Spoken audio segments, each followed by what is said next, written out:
In the previous video, we brought in these PNG files and we added some transitions. But I don't really like the way that this transition ends.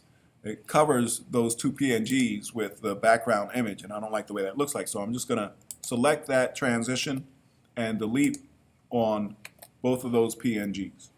In this video, we're going to show you how to do some more advanced animation using what's called reference points. So I'm going to go ahead and put my timeline indicator somewhere around right at the end of this transition that we put in for these PNG files. So I'm going to go ahead and put my timeline there. I want to work with the Stephen Curry one for now, just to show you how to do this. My timeline being right there, right at the end of the transition. When you click on the Stephen Curry image file, you'll notice that up here on the right side, it'll give you some information about that image file. Here it is, the name of the Steph Curry image file. And we're going to be looking at this section that says transform. Notice that there's a lot of other things that you could probably play around with and adjust, but we're going to only concentrate with this transform section. Transform means that you're going to be able to change the position, the rotation, the scale, or the anchor point of that particular image file.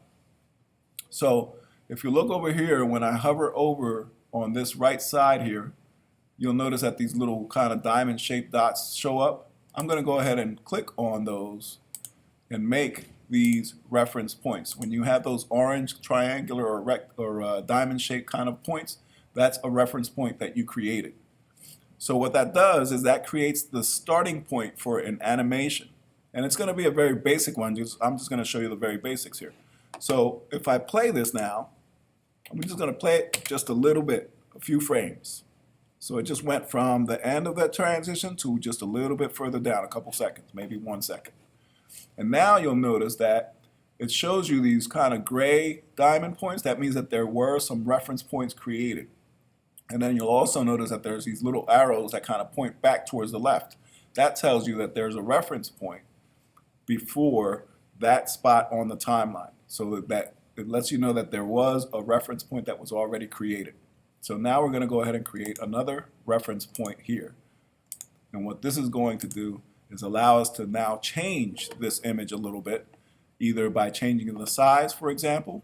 We can go ahead and grab this and pull. Now I have Stephen Curry a little bit bigger, and then I can also grab this little blue dot right here and kind of rotate him a little bit. So that's a very basic, subtle change, but it is a change. And then you'll notice that if I go back by clicking on this little arrow, I can go back to the previous reference point, and that'll show you what it looked like at the beginning reference point that we created earlier. So let's play that and see what it looks like.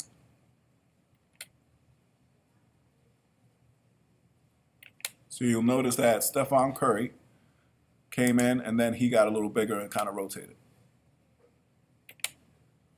So let me show you what you can do using these kind of animations, what could be possible. This is just another example of something that I created using these kind of reference points for another project. This is my house. Whose house? My house. Whose house? My court. My house. This is whose team? My team. Whose team? My dream. My team. This is whose house? My house. Whose house? My court. My house. This is whose team? My team. Whose team? My dream. Cause I'm the first one in the gym, last one out the gym. So welcome to the NBA Finals.